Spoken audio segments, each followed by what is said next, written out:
नमस्कार सगळ्यांना। तर आज श्रीच्या पप्पांनी सुरमई आणली आहे, ही बघा, फ्रेश आहे एकदम। आणि सोबत एक बांगडा आणलाय, हा बघा। फिशला मी आपला मालवणी मसाला, मीठ आणि लिंबू लावून थोडा वेळ ठेवलेलं। चला फिश फ्राय करून घेऊया आपण।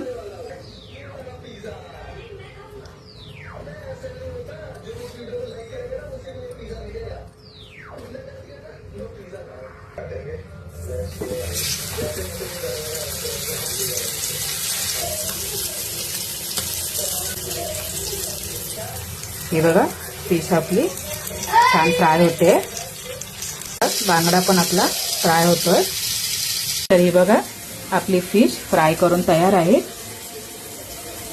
सुरमई आणि बांगडा छान अशी फ्राय केली आहे। तर चला, व्हिडिओ कसा वाटला नक्की सांगा। भेटूया पुढच्या व्हिडिओमध्ये। बाय।